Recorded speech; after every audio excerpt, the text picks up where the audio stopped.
사람이 살아가노라면 우리는 깊은 절망에 빠질 때가 많이 있지 않습니까?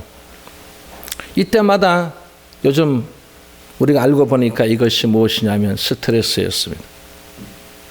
이 스트레스가 얼마나 위험하냐면 나중에 사람을 병들게 하고 또 나중에는 생명을 빼앗아갑니다. 우리나라에도 이 가장 많은 사람들이 어떤 면에서 보면 스트레스를 통해서 이 괴로움을 제일 먼저 당하는 병이 있습니다. 그 병이 바로 심장병입니다. 나중에 다 알고 보니까 전부 스트레스를 통해서 이 심장병이 오는 것을 알게 됐다는 거죠. 그리고 그 다음은 암이고 또 세 번째는 폐질환이고 네 번째는 각종 이 사고로 인한 죽음이고 그리고 다섯 번째는 이 간병이고 그 여섯 번째가 자살이라고 합니다. 이 워싱턴 대학의 이 정신과 교수인 이 홀메스 박사님은 이 스트레스를 수치로 계산한 사람 중에 한 사람입니다. 사람이 가장 큰 스트레스를 받는 경우는 누구냐 하면 바로 자기 부모도 아니고 자식도 아니고 배우자라고 합니다. 이 배우자가 죽었을 때, 배우자가 병들었을 때, 배우자가 힘들 때 그 스트레스 수치가 100이라고 합니다. 가장 높은 거죠. 그래 여러분, 이 배우자를 잘해 주셔야 됩니다.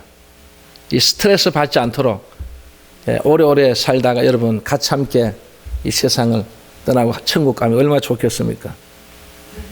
그리고 그 다음이 이혼이라고 합니다. 이혼이 73 정도. 그리고 굉장히 높지 않습니까? 그래서 우리 믿음의 자녀들은 어떤 일이 있어도 이런 이혼이 없어야 되겠습니다. 그리고 서로 별거하는 것도 65래요. 그 다음에 이 근친의 죽음, 부모님이 돌아가셨을 때 그 스트레스가 63이라고 합니다. 그 다음은 임신했을 때 그 부인 40이라고 합니다. 앞으로 여러분 이 임신하는 분이 있으면 잘 드려야 됩니다. 이 스트레스가 결국은 그 아이에게도 간다는 그 연구 그 결과가 있지 않습니까? 그리 그 임산부가 편안하고 즐거워하고 막 그러면 그 아이도 성격이 그렇게 된다는 거죠. 그리고 이 스트레스, 그리고 이사하는데도 스트레스가 30이다. 이사하는 이게 굉장히 스트레스를 받지 않습니까? 그리고 명절이 되면 어느 누구나 다 마찬가지로 좋을 것 같은데도 이 스트레스가 12 정도가 있다고 합니다. 그리고 스트레스가 없는 게 없다는 거죠. 다 이렇게 다 나눠보면 다 뭐 누구 만났을 때도 스트레스가 올 수도 있고 이 스트레스는 다 올 수 있습니다. 그런데 200 이상이면 문제가 생기기 시작한답니다. 그리고 300 이상이 되면 이 위궤양이나 고혈압, 아까 했던 이 모든 암병들, 각종 병들이 바로 시작의 단계로 들어가게 된다는 것입니다. 그래서 오늘 이 자리에 있는 여러분, 우리의 과연 스트레스는 얼마나 될까 이를 한번 계산해 보세요. 어느 정도 이래 수치를 한번 따져보세요. 그래서 그 수치가 높으면 그 수치를 다 낮춰야 됩니다. 오늘 이 본문에 나오는 정말 이 욥이라는 이 사람은 우리가 이 수치를 따지면 아마 제가 봐도 이 계산을 해봐도 넉넉하게 잡아도 3,000이 넘게 올라간 사람 중에 한 사람이에요. 이루 말로 표현할 수 없는 이 정도로 이 절망의 사람이었습니다. 이 욥은 보면 이 육체적 어떤 절망을 당할 때 욥의 머리부터 발끝까지 악창이 나서 고름이 줄줄 흘렀다고 했습니다. 그래서 기와장으로 자기의 몸을 긁으며 고름을 빨아내고 있었죠. 그야말로 그는 극한 상황 속에 있었습니다. 아마 보통 사람 그때쯤에 어땠을까 여러분? 이 정도 되면요 아마 자기 스스로 목숨을 끊었을 것입니다. 그리고 또 욥은 또 이 정신적 절망을 그는 그 절망이 가득했습니다.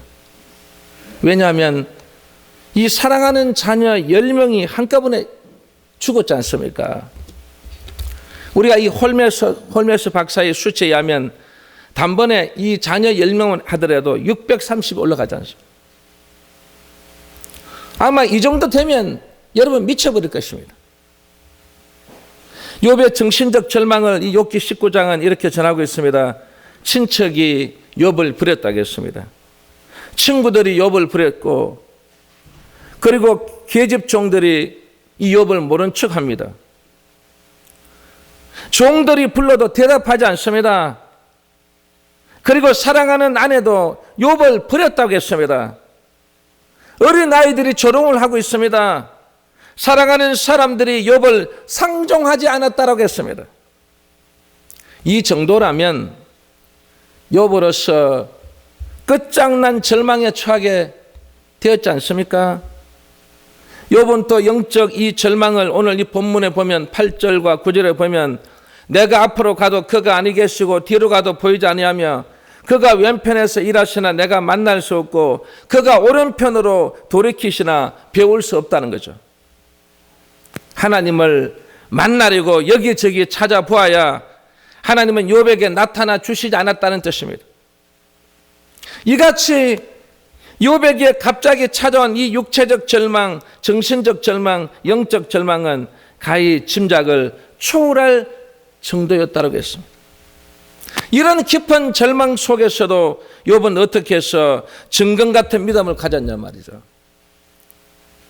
그래서 오늘 이 본문에 나오는 이 말씀을 중심으로 욥이 가졌던 그 증거 같은 믿음을 한번 살펴볼 필요성이 있습니다. 첫 번째는 이 욥은 한번 따라합시다. 하나님이 나와 함께 하십니다. 욥은 그 어려움 속에서도 하나님이 나와 함께 하신다는 것입니다. 여러분 믿으십니까? 네. 여러분도 믿으셔야 됩니다. 욥이 이 상황 속에서 그 어려운 상황 속에서도 욥은요 이것이 흔들리지 않았습니다. 하나님이 나와 함께 하고 계신다. 그런데 욥은 보세요. 앞이나 뒤나 왼편 오른편으로 다 보아도 하나님을 만날 수가 없다겠습니다. 그리고 동서남북을 다 둘러보아도 하나님을 만날 수가 없었어. 해 뜨는 곳을 보아도 해 지는 곳을 보아도 하나님은 나타나 주시지 않았다라고 고백했습니다. 여러분 이 별이 북쪽에 많이 있지 않습니까? 별이 북쪽에 별이 막 반짝반짝거리면 혹시 저기에 하나님의 보호자가 있지 아니할까? 그래서 그 북쪽을 바라보고 여러분 하나님께서 나에게 나타나시고 이 어려운 상황 속에서 하나님께서 한 말씀을 해달라는 것이죠. 그게 우리 인간의 간절한 소망일 것입니다. 북쪽을 바라보면서 봐도 하나님은 나타나지 않습니다. 그리고 남쪽을 바라보아도 하나님은 안 계셨습니다. 민수기 14장 28절 말씀 보면 여호와의 말씀에 나의 이 모습을 가리켜 맹세하노라. 너희 말이 내 귀에 들린 대로 내가 너희에게 행하려 하겠습니다. 너희 말이 내 귀에 들린 대로 내가 너희에게 행하리라는 말씀이에요. 우리 삶에 있어서 이 언어 생활하는 것은 대단히 중요한 것입니다. 왜냐하면 우리의 이 언어 습관이 성공과 실패를 결정하기 때문인 것입니다. 지금 우리 학생들, 젊은 청년들은 이 성공하는 사람들의 언어 습관을 여러분들이 반드시 습득해야 됩니다. 성공하는 사람들의 언어 습관을 보면요, 항상 긍정적인 언어로 결론을 내린다는 것입니다. 그 결론이 항상 긍정적인 거예요. 그런 사람은 성공하게 되어 있습니다. 그런데 어떤 사람을 만나면, 어떤 청년이, 우리가 어떤 이 젊은 사람들을 만나보면 그의 말하는 것이 보면 이 언어 습관이 잘못됐어요. 그래서 결론이 불안하다는 거예요. 그러니까 자연적으로 그 사람은 결론적으로 마지막 그 삶이 불안하더라는 것입니다. 성공하는 사람들은 항상 상대방을 존중할 줄 알아요. 그리고 항상 상대방을 위로해 줍니다. 그리고 항상 배려하는 말을 해요. 아마 이 성공하는 사람은요, 달라요. 민수기 14장 28절에 말씀, 하나님이 자신의 이름을 걸고 맹세까지 하시면서 하시는 말씀 뭡니까? 너희 말이 내 귀에 들리는 대로 행하시겠다는 것입니다. 다시 말하면 하나님께서 우리가 하는 말대로 행해 주시겠다는 뜻입니다. 여러분 믿으십니까? 그래서 우리의 이 언어는 놀라운 권세를 가지고 있는 것입니다. 그래서 우리의 말대로 행해 주시는 것입니다. 오늘 이 자리에 참석한 여러분, 이 코로나 때문에 얼마나 우리의 이 말하는 이 모든 것이 긍정지지 못하고 믿음의 어떤 이 모든 모습을 나타내지 못하는 경우가 얼마나 많이 있습니까마는 오늘 우리는 정말 이 우리의 언어가 놀라운 권세를 가지고 있다는 사실을 우리 성도들이 꼭 명심해야 되는 것입니다. 그래서 욥은 과연 어떤 말을 했을까요? 항상 그는 믿음의 말을 했습니다. 예, 항상 믿음의 말을. 나는 예수 안에서 사는 사람이다. 나는 하나님 안에서 사는 사람이기 때문에 나는 말씀 안에서 이 믿음 안에서 이 믿음의 말씨를 뿌리는 거예요, 여러분. 여러분 씨를 뿌리면 그 씨가 무슨 씨에 따라서 여러분 그 삭이 트지 않습니까? 여러분 호박씨를 심어놓고 여기다가 만약에 무가 나오려고 하면 여러분 무가 나오겠습니까, 여러분? 당연히 호박이 나올 수밖에 없는 것입니다. 그것처럼 오늘 우리는 정말 내 입술에서 어떻게 하든지 나는 이 믿음의 말을 하려고, 예, 불신앙의 말이 아니라 불가능의 말이 아니라 나는 항상 예수 안에서 말씀 안에서 믿음 안에서 이 믿음의 말씨를 뿌리려고 할 때 여러분 그 사람은요 믿음의 열매를 맺게 되어 있다는 것입니다. 우리 성도들은 이 믿음의 말을 계속 할 줄 알아야 됩니다. 세상 사람들이 믿음의 말을 하겠습니까? 아닙니다. 믿음의 말은 우리 믿는 그리스도인들이 해야 되는 것입니다. 그래서 우리는 이 나라의 어떤 이 어려운 문제도 우리가 해결해야 되는 것입니다. 정부가 해결하는 게 아닙니다. 우리가 믿음의 말을 써서 믿음의 그 선포하고 믿음의 기도를 하고 믿음을 통해서 여러분 이 모든 전염병도 물러갈 줄 믿습니다. 그리고 이욥은 희망의 말을 했습니다.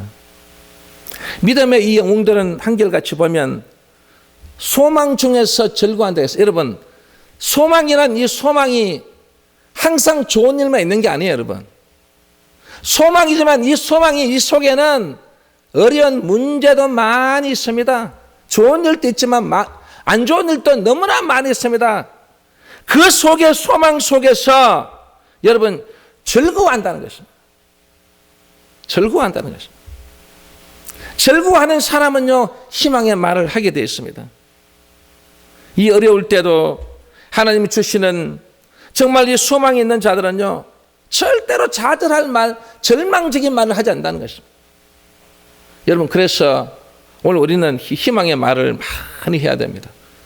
여러분 가정이 하늘의 복을 많이 받을 줄 믿습니다. 우리 교회가 많은 주의 복을 받을 줄 믿습니다.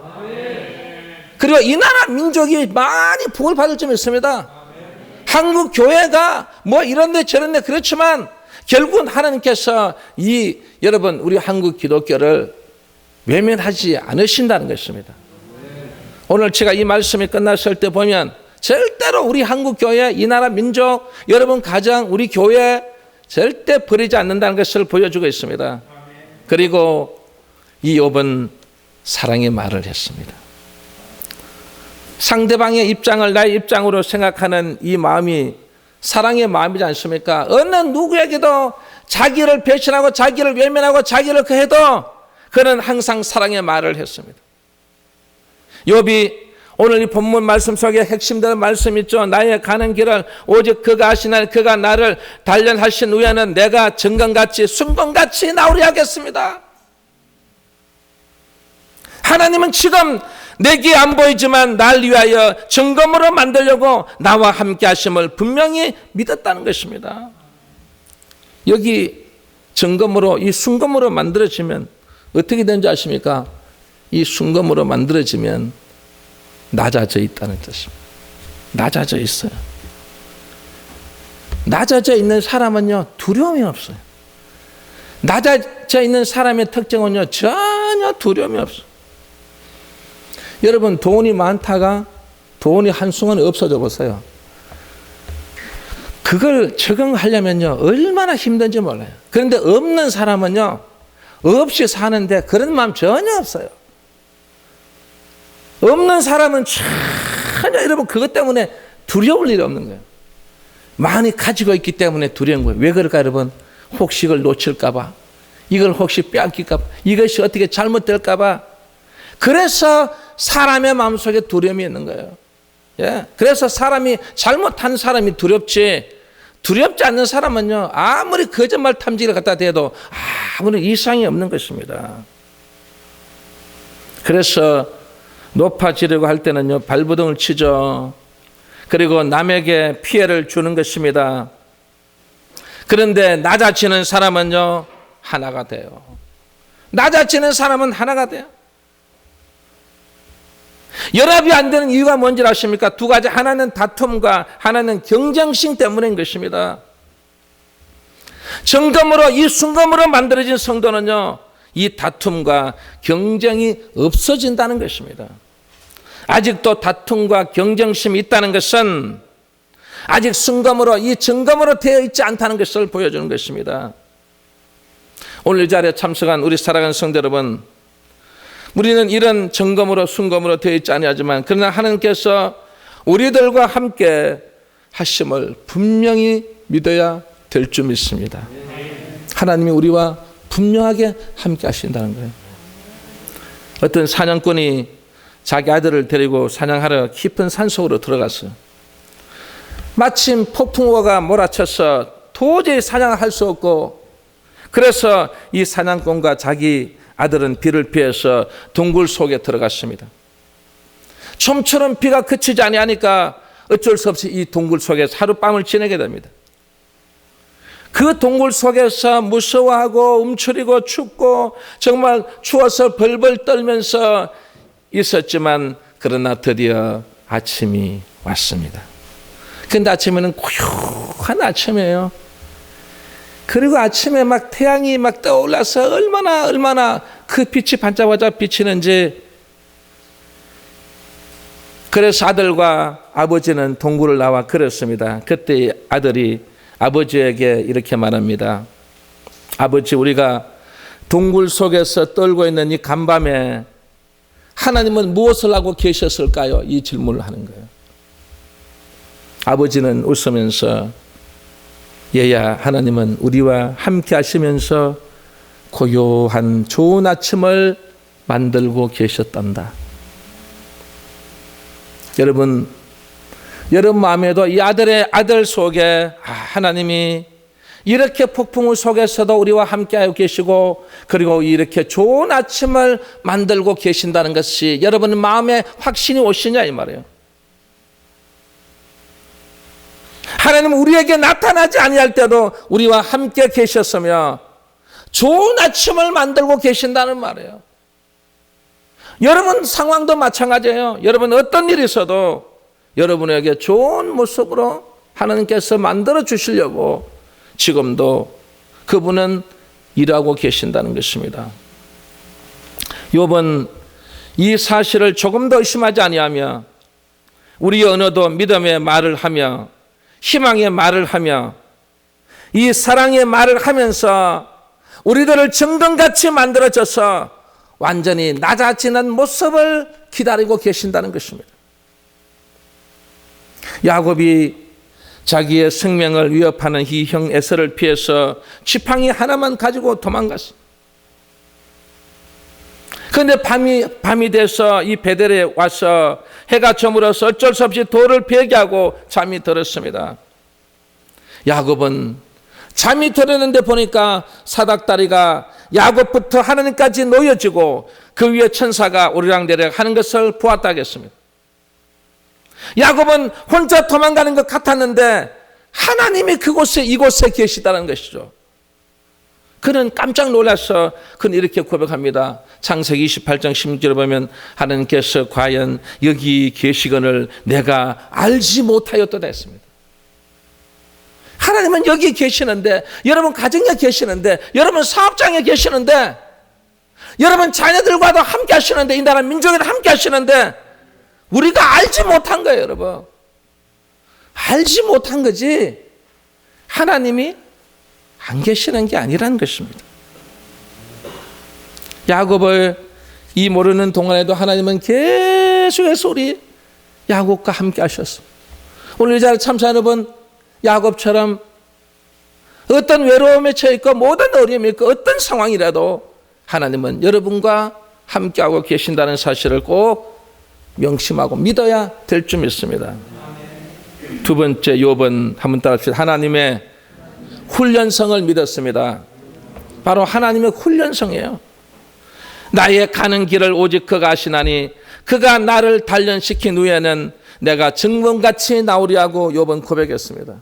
욥은 지금의 고난과 역경을 하나님께서 자기를 더 나은 미래를 위하여 훈련시키고 계실 것이라고 그는 믿었던 것입니다.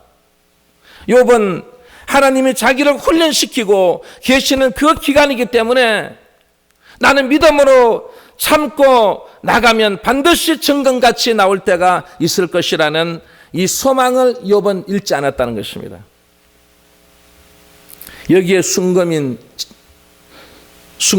너무너무 귀중한 것입니다. 이 순금은 아주 진귀한 것이에요. 그런데 이 순금이 되려면 불로 연단을 받아야 되는 거죠. 불로 연단을 받지 않으면요, 이건 절대 순금이 될 수가 없는 거예요. 그래서 이 순금을 뭐라고 말합니까? 아주 순수하다는 거예요. 안에 전혀 불순물이 없다는 것입니다. 오늘 이 자리에 참석한 여러분, 이렇게 우리를 증금같이, 정말 순금같이 귀중한 존재로, 정말 진귀한 존재로 우리를 연단을 시키신다는 것을 알아야 될 줄 믿습니다. 여러분, 우리 찬송가 이 작사자인 이 페니 크로스비, 이분의 얘기를 제가 잠깐 하면, 그녀가 태어난 지 6개월 만에 시각장애인이 됩니다. 그리고 그가 30세까지 방황하고, 그는 30세까지 그는 자살을 시도하고, 나 같은 이런 인생을 살아서 뭐하냐라고 그는 자기 자신이 자포자기했어요. 그런데 어느 날 30세가 되던 어느 날 이 뉴욕의 전도 집회에 참석하게 됐어요. 그 어머니가 간곡하게 한번 가보자. 같이 그곳에 갔어. 근데 그날 찬송가, 우리 찬송가에 141장이 있지 않습니까? 웬 말인가 날 위하여 주 돌아가셨나. 예, 벌레가 더 날 위해 큰해 받으셨나. 이 찬송을 부르는데요, 이 크로스비의 그 마음에 자기도 모르게 이 속에서 막 감격이 일어났습니다. 자기 어떤 어두웠을 때 과거 속에 자기가 자살하려고 생각했던 그 사람의 그 마음 속에, 여러분, 이 속에 자유함을 느끼게 됐습니다. 자유함을 느끼게 됐습니다. 그 자유함을 느끼고 되니까 그의 눈에서 눈물이 흘러내렸습니다. 거기서 그가 고백한 내용이 뭐냐면, 주님, 저도 주님을 위해 일할 수 있나요? 이러겠습니다. 주님, 저도 주님을 위해 일할 수 있나요? 그때 주님께서 이 크리스도에게 뭐라고 말한지 아십니까?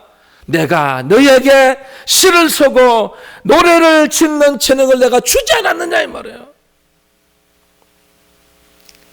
그 하나님의 음성을 듣고 그는 그때부터 95세가 되기까지, 여러분, 이 찬송시를 얼마나 쓴 줄 아십니까? 8,000곡을 썼습니다. 8,000곡. 우리 인생은 이렇게 연단 후에 30세까지, 아니 40세까지, 아니 누구는 20세까지, 어느 누구는 60세까지, 어느 누구는 80세까지 연단한 후에 빛나게 해주신다는 것을 우리 성도들이 꼭 깨달았으면 좋겠습니다. 하나님은 우리를 쓰실 때요, 절대 그냥 쓰지 않습니다. 훈련시켜서 쓰신다는 것입니다. 여러분, 모세를 보세요. 모세를 쓸 때 그 애굽의 왕궁에서 40년 동안 그는 얼마나 많은 것을 배웠습니까? 그리고 그의 어머니를 통해서 얼마나 신앙 교육을 받았습니까? 이 모세의 생각에는 그는 40세에 하나님께서 나를 쓰실 줄 알았는데, 여러분 보세요. 이 모세를 다시 미디안 광야로 쫓아내서 그곳에서 훈련을 시키는데 몇 년 걸린 줄 아십니까? 40년이 걸렸습니다. 40년을 훈련시키고 나서 80세가 되는 그때 하나님께서 모세를 들어서 이스라엘 백성을 구출해서 그들을 가나안 땅으로 인도하게 됐던 것입니다. 그리고 요나도 보세요. 요나도 직접 쓰지 않았습니다. 그를 물고기 뱃속에다 집어넣어서 그 속에서 살 동안 훈련시키고 연단 후에 그를 사용했다는 것입니다. 요셉도 마찬가지입니다. 국무총리로 서시기 위해서 형들의 미움받고 종살이를 하게 되고 감옥생활을 통해서 하나님의 일꾼을 서셨다는 것입니다. 우리에게 깊은 절망이 먹구름처럼 덮일 때 나의 가는 길을 오직 그가 하시나니 그가 나를 단련하신 후에는 내가 순금같이 나으리라고 말했지 않습니까? 그래서 이 욥의 믿음은 하나님께서 나를 훈련시키신 후에 나를 순금으로 증금으로 만들어 주신다는 것을 깨달았던 우리의 이 믿음의 조상이었습니다. 그리고 세 번째 욥은 한번 따라합시다. 하나님의 작정을 믿었습니다. 무엇을 믿었다고요? 하나님의 작정을 믿었다는 말이에요. 욥은 하나님께서 자기에게 작정하신 것이 있는데 그것을 이루시기 위하여 이런 절망과 어려움을 주었다고 그는 고백하고 있습니다. 하나님은 한 사람을 위하여 작정하고 계시는 것입니다. 여러분도 믿으십니까? 네. 여러분, 한 사람을 위해서 하나님께서 작정하고 계시는 거예요.